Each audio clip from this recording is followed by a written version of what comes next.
बिस्मिल्लाहिर्रहमानिर्रहीम। अस्सलामुअलैकुम। आज के इस वीडियो में हम देखेंगे 8th क्लास सोशल से 21st चैप्टर, जिसका नाम है अहद जदीद में मुज़ाहरा किए जाने वाले फ़नकार, performing arts and artists in modern times.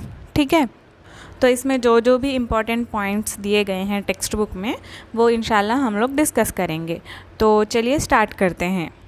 First, चुट्टू कमुडू। चुट्टू कमुडू एक तेलंगाना का फ़न है, उसकी डिटेल हमको पढ़ना है। तो ये चुट्टू कमुडू क्या है?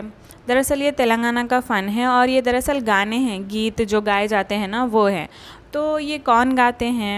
ये किसान गाते हैं काम करते वक्त। किसान काम करते वक्त कौन से गाने गाते हैं, कौन से गीत गाते हैं? चिट्टू कमुडू, चिट्टू कमुडू। और इनके काम करने के वक्त के रक़्स को गीतों में ढाला गया है। जो किसान हैं जो काम करते वक्त जो नाचते हैं यानी कि रक़्स करते हैं, उनको गीतों में ढाला गया, उसे ही कहेंगे चिट्टू कमुडू। आमतौर पर औरतें क्या करती हैं, चांदनी रातों में जमा होती हैं और चिट्टू कमुडू गाने गाती हैं और तालियों की आवाज़ पर वो नाचने लगती हैं। क्लियर? जो चिट्टू कमुडू है कौन गाते हैं? किसान। और औरतें चांदनी रातों में जमा होकर वो भी चिट्टू कमुडू गाने गाती हैं और तालियों की आवाज़ पर वो नाचती हैं। नेक्स्ट, गाँव की जो लड़कियां होती है वो पेड़ों पर झूले डालती है और डालकर उయ్యాల पाटलू गाती है। कौन से गाने? उయ్యాల पाटलू। पाटलू मीन्स गाने। तो उయ్యాల पाटलू कौन गाती हैं? जो गांव की लड़कियां होती हैं पेड़ों पर झूले वगैरह झूलते वक्त गाती हैं, उయ్యాల पाटलू। नेक्स्ट, वो इन नगमों में लक्ष्मी और गौरी देवियों की अलवही कहानियों को नुमाया करती है। अब ये जो गाने गाए जाते हैं इसमें भी वो लोग क्या करते हैं, उनके जो देवियां हैं लक्ष्मी और गौरी, उनकी कहानियों को ही गाती हैं। ठीक है, जो गाने हैं उसमें कौन कौन सी देवियों के बारे में गाया जा रहा है? लक्ष्मी देवी और गौरी देवी। क्लियर? क्या पढ़ा हमने इस स्लाइड में? चिट्टू कमुडू। चिट्टू कमुडू क्या है? तेलंगाना का एक फ़न है और इसे कौन गाते हैं? जो किसान होते हैं वो काम करते वक्त चिट्टू कमुडू गाने गाते हैं। नेक्स्ट, उయ్యాల पाटलू। उయ్యాల पाटलू कौन गाती हैं? लड़कियां गाती हैं पेड़ों पर झूले डालकर। नेक्स्ट, ये जो गाने हैं इसमें कौन सी देवियों के बारे में बताया जाता है? लक्ष्मी और गौरी। क्लियर? नेक्स्ट आगे बढ़ते हैं। नेक्स्ट हम देखेंगे यक्षगानम। क्या है नाम? यक्षगानम। तो इसके और दो नाम हैं, जक्कुला भगवतम, चिंडू भगवतम। यक्षगानम के और दो नाम क्या हैं? जक्कुला भगवतम, चिंडू भगवतम। यक्षगानम के दो नाम जक्कुला भगवतम, चिंडू भगवतम। मतलब हमको याद हो जाना चाहिए ये। पंडित आराध्य चरित्र और बसवा पुराणम, ये दो क्या है? किताबों के नाम हैं। तो पंडित आराध्य चरित्र और बसवा पुराणम, ये किताबों से ये पता चलता है कि ये जो रक़्स है ना यक्षगानम, ये 13वीं सदी ईस्वी से मकबूल हुआ। कब से? 13वीं सदी ईस्वी से। कौन सा रक़्स? यक्षगानम। यक्षगानम के और दो नाम क्या हैं? जक्कुला भगवतम, चिंडू भगवतम। क्लियर? तो कौन सी किताबों में इसके बारे में दिया गया है कि ये 13वीं सदी से मकबूल हुआ? पंडित आराध्य चरित्र और बसवा पुराणम, ये दो किताबों के नेम्स है, याद रखिए। नेक्स्ट, ये किस तरह इसका मुज़ाहरा किया जाता है? स्टेज पर फ़नकार तबला, हारमोनियम और जो मौसीकी की धुन है उसके साथ मुज़ाहरा पेश करते हैं। ठीक है, कौन कौन से आलत इस्तेमाल हो रहे हैं यहाँ पर? तबला और हारमोनियम, और जो मौसीकी की धुन वगैरह है वो इस्तेमाल किए जाते हैं। और इसमें वो लोग अपने मतलब जिस्मानी हरकत को बहुत ज़्यादा अहमियत देते हैं और मुख्तलिफ़ किरदारों को वो निभाते हैं इसके अंदर, यक्षगानम के अंदर। और पैर और हाथों की हरकत की जाती है यानी कि डांस किया जाता है। और मुख्तलिफ़ फ़नकारों के किरदार की शनाख्त उनके जो लिबास होते हैं और उनके जो औज़ार होते हैं उससे की जाती है। यानी कि सपोज़ एक कहानी है तो कहानी में देवता उसको अलग लिबास, राजा उसका अलग लिबास, और सिपाही है, ब्राह्मण है तो उसका अलग अलग लिबास वो लोग पहनते हैं और एक कहानी के तौर पर इसको पेश करते हैं यक्षगानम को। किसको? यक्षगानम को। अब जो यक्षगानम है इसमें किस्सा गोई की जाती है, तो उसमें मशहूर कहानियाँ हैं रामभा और सुग्रीव विजयम, बाला नागम्मा कथा, रांभा रामपाला कथा, चित्रांगदा विलसम, कृष्ण अर्जुन युद्धम। कौन सी हैं? फर्स्ट सुग्रीव विजयम, सुग्रीव विजयम, सुग्रीव विजयम। नेक्स्ट बालनागम्म कथा, बालनागम्म कथा, बालनागम्म कथा। नेक्स्ट रंभा रामपाला कथा, रंभा रामपाला कथा। नेक्स्ट चित्रांगदा विलसम, चित्रांगदा विलसम, चित्रांगदा विलसम। नेक्स्ट कृष्ण अर्जुन युद्धम, कृष्ण अर्जुन युद्धम। ये मशहूर कहानियाँ हैं यक्षगानम की। क्लियर? नेक्स्ट रिवायती तौर पर जो ये कहानियाँ हैं ना, जो यक्षगानम है, इनके जो किरदार है वो स्पेशली चिंडू कैस्ट वाले लोग ही अदा करते हैं। कौन सी कैस्ट? अब जो हिंदुइज़्म है उसमें बहुत सारे कैस्ट हैं ना, तो चिंडू कैस्ट है, तो चिंदू कैस्ट वाले ही यक्षगानम ज़्यादातर अदा करते हैं। तो इसीलिए देखिए इसके नाम में भी इसको मतलब चिंडू भगवतम के नाम से भी जाना जाता है, इसीलिए क्योंकि चिंडू कैस्ट वाले रिवायती तौर पर इन कहानियों के किरदार अदा करते हैं। क्लियर? नेक्स्ट हम आगे बढ़ते हैं। नेक्स्ट हम देखेंगे गुसाड़ी। ये भी एक डांस है, गुसाड़ी डांस। तो गुसाड़ी क्या है? आदिलाबाद में दरअसल राजगोंड पाए जाते हैं जो कि दिवाली के मौके पर बहुत ही धूमधाम से डांस वगैरह करते हैं और बहुत ही धूमधाम से दिवाली मनाते हैं। कौन? आदिलाबाद के राजगोंड्स। गोंड्स मीन कबायली लोग। आपने ईवीएस में पढ़ा होगा गोंड और चिंचू वगैरह। तो गोंड कहाँ पर पाए जाते हैं? आदिलाबाद में। तो आदिलाबाद के जो राजगोंड है वो दिवाली के मौके पर धूमधाम से दिवाली को मनाते हैं और वो गुसाड़ी डांस करते हैं। कौन सा डांस करते हैं? गुसाड़ी डांस। और ये क्या करते हैं? जो हिरन के सींग होते हैं उससे और जो मोर के पैरों होते हैं, मोर के पैरों से ख़ुद को सजा लेते हैं। मतलब सरों पर जैसा कि टोपी होती है वैसे लंबे लंबे मोर के परों को अपने सर पर लगा लेते हैं। और फिर इनके साथ मौसीकी के आलात भी होते हैं जैसे कि डप्पू, ठीक है, डप्पू और तुड़ुमु। क्या है? तुड़ुमु। नेक्स्ट पिपरी और कलिकुम, कलिकुम। ये नेम्स याद रखें, डप्पू, तुड़ुमु, पिपरी, कलिकुम। ये चंद आलात है जिसका इस्तेमाल गुसाड़ी डांस में किया जाता है। और किसका इस्तेमाल किया जा रहा है यहाँ पर? हिरन के सींगों का और मोर के परों का खुद को सजाने के लिए। और मौसीकी के लिए डप्पू, तुड़ुमु, पिपरी, कालिकुम। कौन करते हैं ये? राजगोंड। कहाँ पर पाए जाते हैं ये? आदिलाबाद में। क्लियर? नेक्स्ट आगे बढ़ते हैं। सादिर नाट्यम। कौन सा नाट्यम? सादिर नाट्यम। ये जो सादिर नाट्यम है दरअसल ये नाच है, एक किस्म का रक़्स है और ये नाच की तन्हा शक्ल है। ठीक है, मतलब ये ग्रुप में नहीं किया जाता। तो ये कौन करता है? दरअसल जो सादिर नाट्यम है ये देवदासियाँ करती हैं। कौन करती हैं?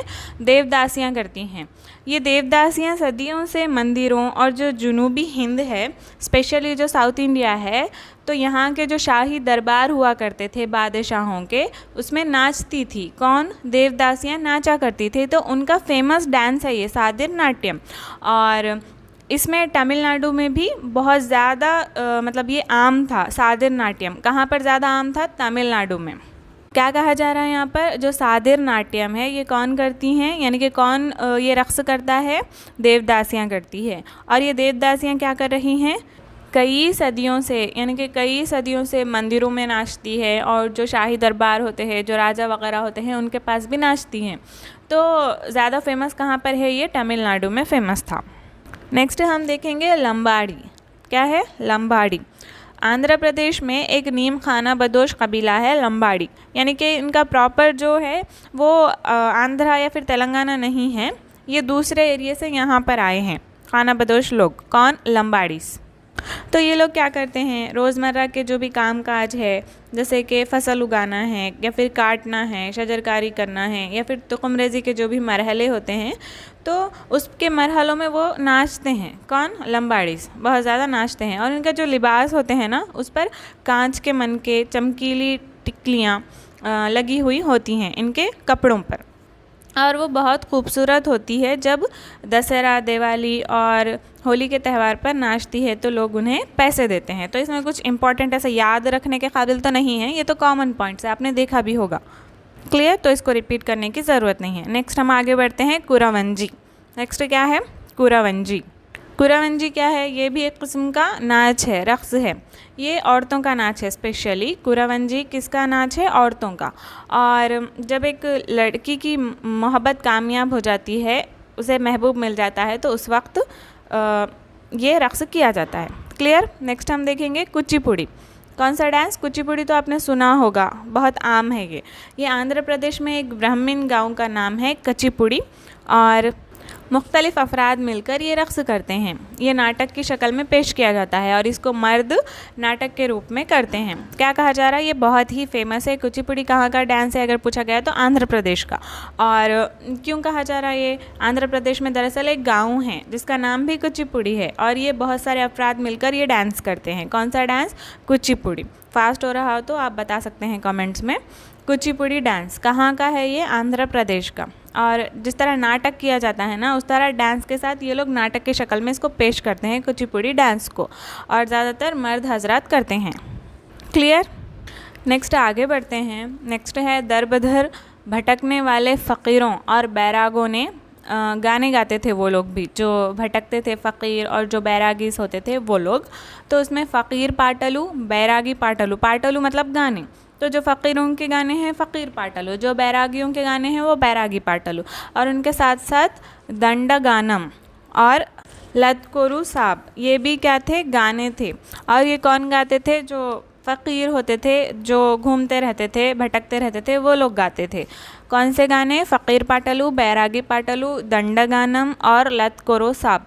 और ये जो गाने हैं, ये गाने तेलुगु और दक्कनी दोनों की मिली-जुली ज़बान में थे ये गाने। कौन से गाने? यही जो फ़कीर पाटलू, बैरागी पाटलू, दंडगानम, लतकोरू साब, ये गाने तेलुगु, दक्कनी और मिली-जुली ज़बान में गाए जाते थे। नेक्स्ट आगे बढ़ते हैं। नेक्स्ट है गोल्ला सोद्दुलू और बुर्रा कथा। फर्स्ट हम देखेंगे गोल्ला सोद्दुलू। जो गोल्ला सोद्दुलू है ये भी एक किस्म का रक़्स है। तो ये कौन करते थे? ये चरवाहे करते थे। कौन करते थे? चरवाहे। चरवाहों ने इस फ़न का मुज़ाहरा किया। कौन से फ़न का? गोल्ला सोद्दुलू। गोल्ला सोद्दुलू कौन करते थे? चरवाहे करते थे। और उनमें से बाज़ जो फ़नकार थे वो मजहबी ग्रोह, जैसे कि वीर शिवमत, जो शिवा का जो मतलब है शिवमत, उससे वाबस्ता थे, यानी कि वीरा शैवास उन्हें कहा जाता था। कौन? ये जो चरवाहे हैं उनमें से बाज़ फ़नकार मजहबी ग्रोह जैसे वीर शिवमत से वाबस्ता थे, यानी कि शिव को मानने वाले थे। नेक्स्ट हम देखेंगे बुर्रा कथा। बुर्रा कथा बहुत ही अहम है। बुर्रा कथा तेलुगु में किस्सा गोई का फ़न है। जिस तरह से यक्षगानम है ना, तो बुर्रा कथा भी उसी तरह से है, लेकिन बुर्रा कथा बहुत ज़्यादा फेमस है। तो बुर्रा कथा में तेलुगु में किस्सा गोई की जाती है। तेलुगु में क्या किया जाता है? किस्सा सुनाया जाता है। बुर्रा कथा का माखज़ 12 और 13 सदी ईस्वी के वीर शिवमत की तहरीक से वाबस्ता रहा। किससे वाबस्ता रहा? जो 12 और 13वीं सदी ईस्वी थी, उसमें जो वीर शिवमत था उसकी जो तहरीक है उससे वाबस्ता रहा ये जो बुर्रा कथा है, इसका माखज़। और बुर्रा की इस्तिलाह है तंबूरा। जो तंबूरा है एक मौसीकी आला है ये तंबूरा, तो बुर्रा उससे ताल्लुक़ रखती है। एक तारों वाला साज़ है जो किस्सा गो के दाएं बाजू में लगा रहता है। ठीक है?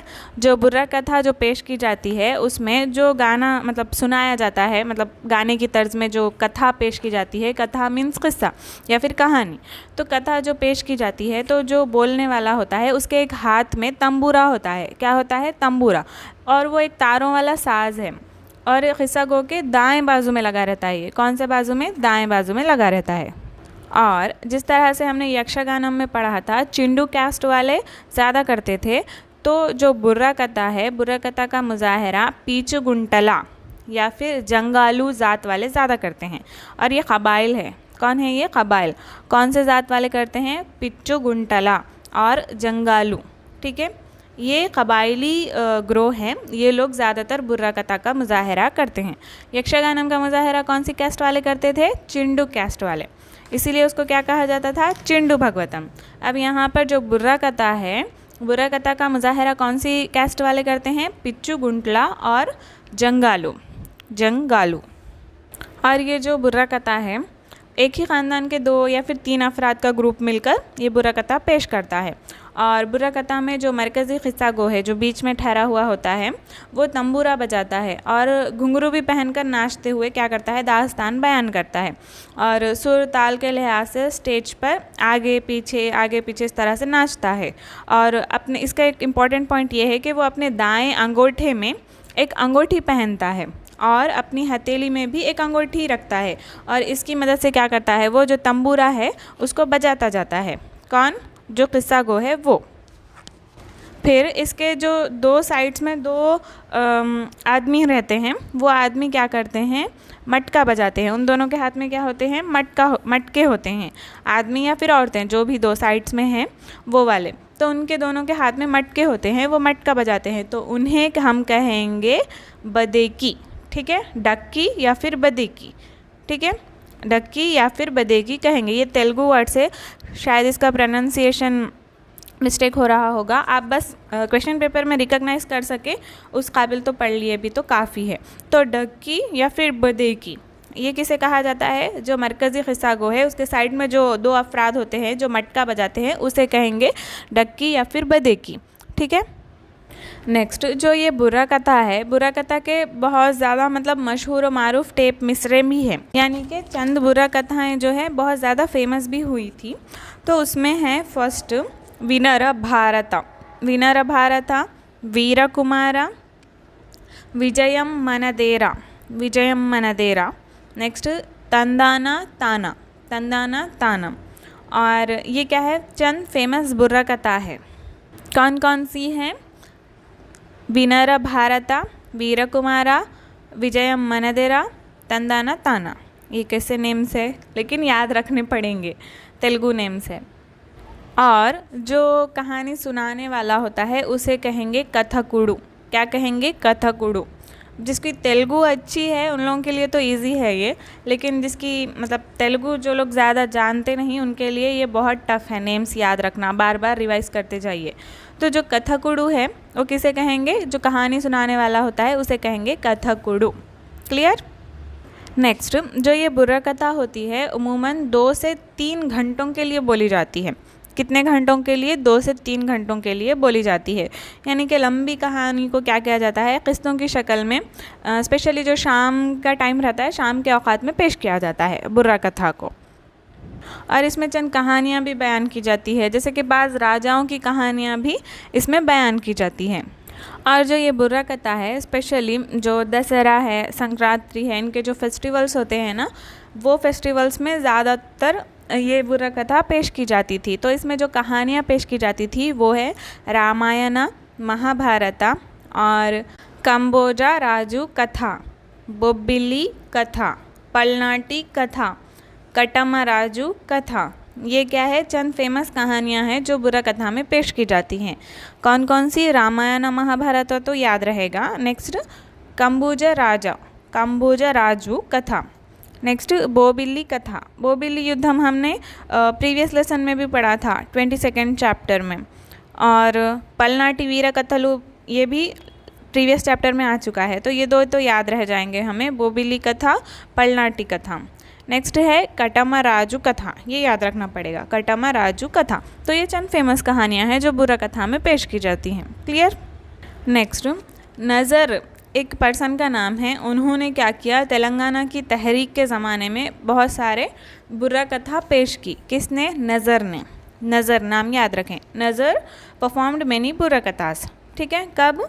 तेलंगाना मूवमेंट के टाइम पर। अब जो तेलंगाना मूवमेंट हुआ था, तो जब बहुत सारे बुर्रा कथा पेश की जाती थी, तो उनमें फेमस है तिरुनागिरी रामन जनेलूस। नेक्स्ट तेलंगाना वीर योद्धुलु। नेक्स्ट अदूरी अयोध्या रामास्का नाइज़म विप्लवम, यानी कि निज़ाम विप्लवम। यहाँ पे नाइज़म विप्लवम इस तरह से लिखा गया है, निज़ाम विप्लवम। तो ये किसने लिखा था? अदूरी अयोध्या रामास ने। नेक्स्ट SK चौधरीज़ कासिम रज़वी किसने लिखा? SK चौधरी ने। तो SK चौधरीज़ कासिम रज़वी। नेक्स्ट शंकर सत्यनारायणस कष्टजीवी, ये किसने लिखा? शंकर सत्यनारायण ने। ये क्या है? फेमस बुर्रा कथा है। यानी कि जो भी सोशियो इकोनॉमिक प्रॉब्लम्स हुआ करते थे और जो लीडर्स थे जो तहरीक के, तो उसके रिलेटेड है इसके अंदर, ये बुर्रा कथाओं के अंदर। नेक्स्ट, जो कष्टजीवी लिखा था शंकरा सत्यनारायण ने, उन्होंने तेलंगाना करके एक और बुक लिखी, शंकरा सत्यनारायण ने तेलंगाना लिखी, जो कि 1944 में लिखी गई। कब लिखी गई? 1944 में। क्या था बुक का नाम? तेलंगाना। और इसमें क्या बताया गया है? इसमें दरअसल जो शेख बंदगी थे जो कि बहुत ही बहादुर थे, तो उनकी बहादुरी के किस्से इसमें बयान किए गए हैं। किसमें? तेलंगाना बुक में। किसने लिखी? शंकरा सत्यनारायण ने। नेक्स्ट हम देखेंगे तोलू बोम्मला आटा। तोलू बोम्मला आटा मतलब क्या? कठपुतलियों का जो नाच होता है उसे कहेंगे तोलू बोम्मला आटा। तो जो कठपुतलियाँ होती है वो जानवरों की चमड़ी से बनाई जाती थी उस दौर में। ठीक है, इसमें इससे ज़्यादा कुछ इम्पोर्टेंट पॉइंट नहीं है। इस तरह से दिया गया है कि जो कठपुतली है उसकी लंबाई और कद 1 फीट से लेकर 6 फीट तक होता था, और जो मतलब गाने वाले और जो कठपुतलियों को नचाने वाले थे वो नज़र नहीं आते थे, वो पर्दे के पीछे होते थे। तो ये तो हम सभी को पता ही है। नेक्स्ट हम आगे बढ़ते हैं भरतनाट्यम। ये बहुत फेमस है भरतनाट्यम और बहुत ही इम्पोर्टेंट भी है। हिंदुस्तान का कदीम माक़ज़ का इल्म भारतीय की किताब नाट्य शास्त्रा से मिलता है। क्या कहा जा रहा है यहाँ पर? जो हमारा क्लासिकल डांस है इंडिया का, तो इसके बारे में भारता एक शख्स है, उसकी किताब है नाट्य शास्त्र। क्या है बुक का नाम? नाट्य शास्त्र। किसने लिखी? भारता ने लिखी। तो इसमें हमारा जो इंडिया का क्लासिकल डांस फॉर्म्स है तो उसके बारे में इल्म मिलता है नाट्य शास्त्र में। ठीक है।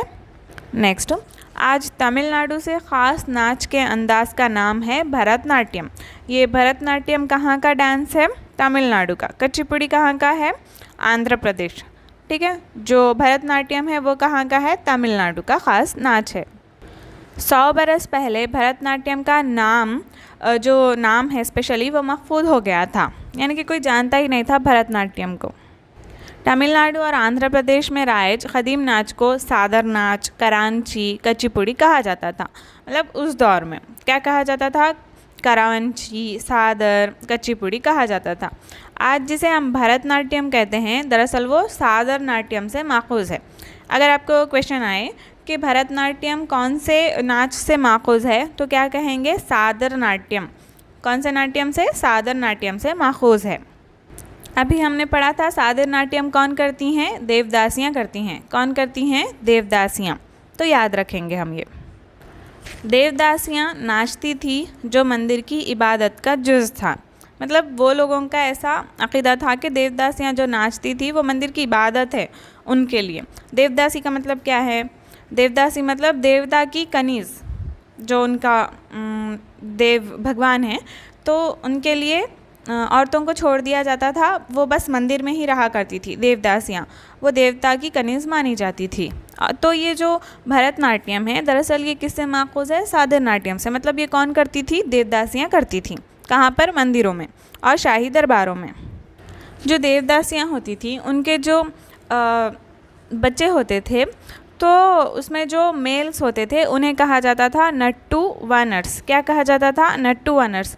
तो ये जो नट्टू व नर्स रहते थे ये क्या करते थे? दूसरों को नाच सिखाते थे। क्या करते थे? दूसरों को, मतलब आने वाली जो नस्ल है उन लोगों की, उनको नाच सिखाते थे। कौन सा? यही भरतनाट्यम या फिर सादर नाट्यम, ये सिखाते थे। कौन? जो देवदासियाँ हैं उनके लड़के। तो उन्हें क्या कहा जाता था? नट्टू वर्नास। ठीक है, नट्टू वर्नास। नेक्स्ट पॉइंट, जो 1934 और 1947 के दरमियान मुंबई और मद्रास प्रेसिडेंसी में एक क़ानून बनाया गया और देवदासी निज़ाम को बर्खास्त कर दिया गया। क्या कहा जा रहा है? जो देवदासी निज़ाम था वो हमारे जुनूबी हिंद में बहुत आम था। क्या किया जाता था? लड़कियों को मंदिर के हवाले कर दिया जाता था देवदासी के तौर पर, और फिर उनकी मतलब मैरिज भी नहीं होती थी। ऐसा माना जाता था कि वो मतलब अब कनीज़ हैं, वो जो भगवान हैं उनकी। तो फिर उसके बाद में जो भी दूसरे पर्सन्स होते थे उनको यूज़ कर लेते थे। इस तरह से बहुत ही मतलब बुरा सिस्टम होता था देवदासी निज़ाम। तो उसको बर्खास्त कर दिया गया। कब? 1934 से 1947 के दरमियान में। कहाँ पर? मुंबई में, और मद्रास प्रेसिडेंसी जो थी वहाँ पर। नेक्स्ट मोस्ट इम्पॉर्टेंट पॉइंट, भाग्य रेड्डी वर्मा ने रियासत हैदराबाद में देवदासी निज़ाम के ख़िलाफ़ मुहिम चलाई। किसने चलाई? भाग्य रेड्डी वर्मा ने। जो देवदासी निज़ाम है उसके ख़िलाफ़ मुहिम चलाई भाग्य रेड्डी वर्मा ने। और उस वक्त के जो निज़ाम थे उन्हें भी भाग्य रेड्डी वर्मा ने ये कहा कि जो देवदासी निज़ाम है उसको बर्खास्त कर देने की गुजारिश की इन्होंने निज़ाम से। किसने? भाग्य रेड्डी वर्मा ने। क्लियर? नेक्स्ट, ई कृष्णा अय्यर। ई कृष्णा अय्यर दरअसल ये मुजाहिद आज़ादी है और वकील भी थे। तो इन्होंने भी क्या किया? भरतनाट्यम सीखा। लेकिन ये जो है ज़नाना लिबास पहनते थे, लेडीज़ के वैसा लिबास पहनते थे, ड्रेसिंग वैसी करते थे। क्यों? क्योंकि वो ऐसा कहते थे कि जो देवदासी का जो नाच है उस पर जो एक कलंक लग गया है उसको वो निकालना चाहते थे, इसीलिए वो ज़नाना लिबास में डांस करते थे। कौन? ई कृष्णा अय्यर। इन्होंने क्या सीखा था? इन्होंने भरतनाट्यम सीखा था। और इसके अलावा इन्होंने मद्रास में मौसीकी की एकेडमी भी क़ायम की और इस मुकाम पर देवदासियाँ भरतनाट्यम पेश करने लगी। कहाँ पर? मद्रास में मौसीकी की एकेडमी में। किसने क़ायम की? जो ई कृष्णा अय्यर है उन्होंने। और वहाँ पर देवदासियाँ क्या करती थी? भरतनाट्यम पेश करती थी।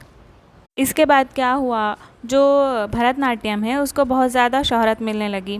पहले सिर्फ देवदासियाँ किया करती थी, लेकिन अब क्या हो गया? जो बाइज़्ज़त ख़ानदान हैं और जो नौजवान अफराद हैं वो लोग भी इसकी जानिब मुतवज्जे होने लगे।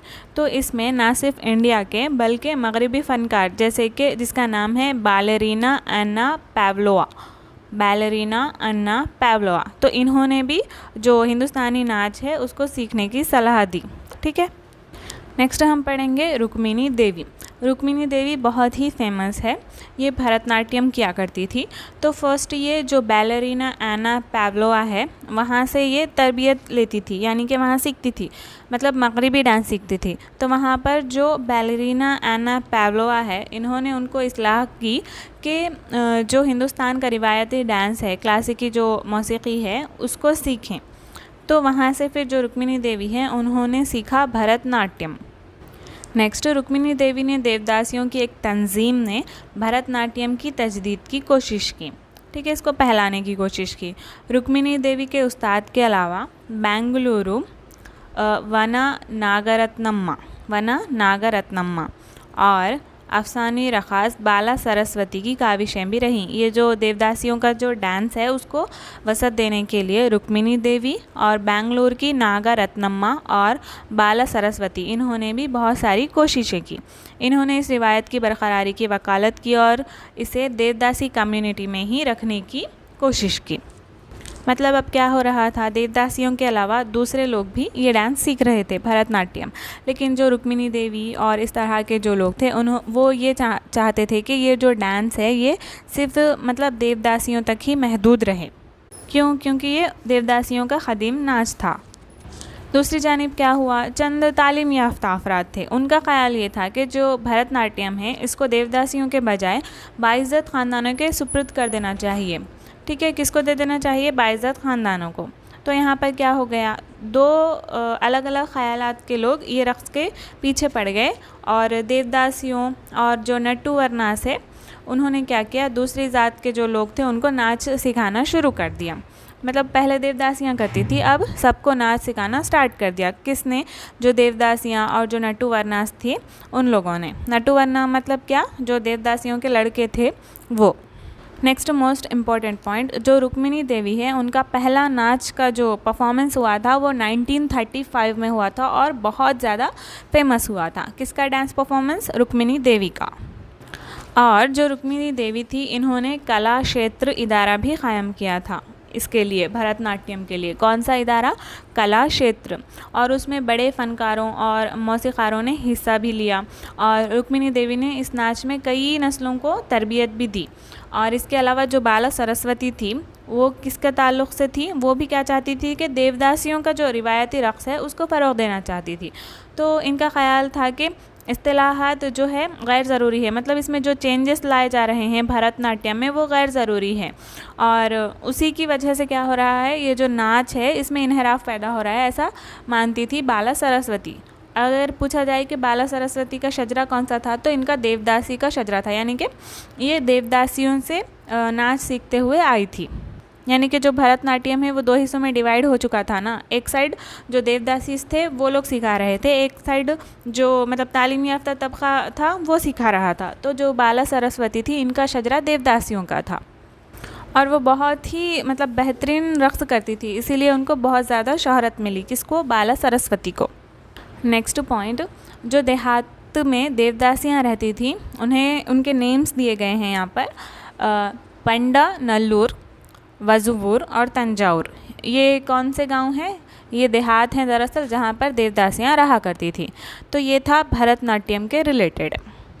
जो भरतनाट्यम है उसको पहले तो जो मतलब बहुत ज़्यादा अच्छे जो फ़नकार है वो लोग सिखाते थे, देवदासियाँ सिखाती थी, जो देवदासियों से सीख कर आए थे। नट्टू वर्नास जो देवदासियों के लड़के थे वो लोग सिखाते थे। लेकिन आजकल क्या हो रहा है, जो भरतनाट्यम है इसको ऐसा माना जा रहा है कि ये हमारा सेकेंडरी करियर है, मतलब हम दूसरा काम भी करेंगे और साथ ही साथ ये भरतनाट्यम भी सिखाएंगे। इस तरह से जो दूसरे अफराद है, कई लोग ये डांस सीख रहे हैं और सिखा रहे हैं, लेकिन जो मतलब स्टार्टिंग में जो हुआ करता था, जो रिवायती रक़्स था भरतनाट्यम का, वो मतलब खो रहा है अब।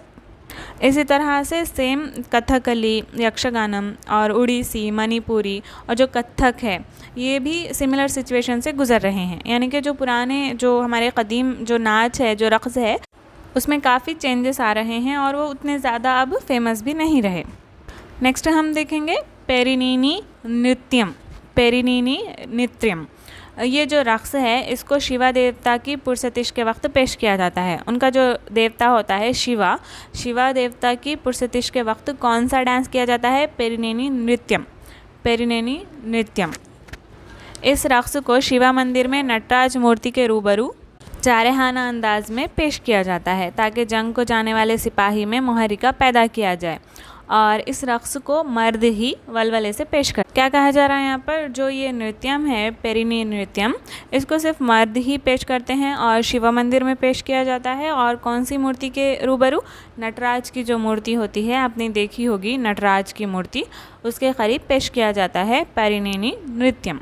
और इसकी जो तफसीलात है उसको जियापा सेनानी ने तहरीर किया। किसने तहरीर किया? जियापा सेनानी ने तहरीर किया।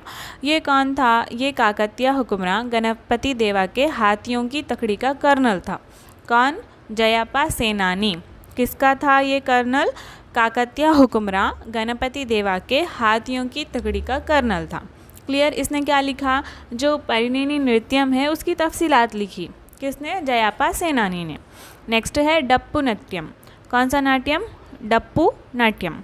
डप्पू मीन्स एक म्यूज़िकल इंस्ट्रूमेंट होता है जो कि बजाया जाता है और वो बकरी की खाल से बनाया जाता है। ठीक है, 2 छड़ियों की मदद से वो बजाया जाता है।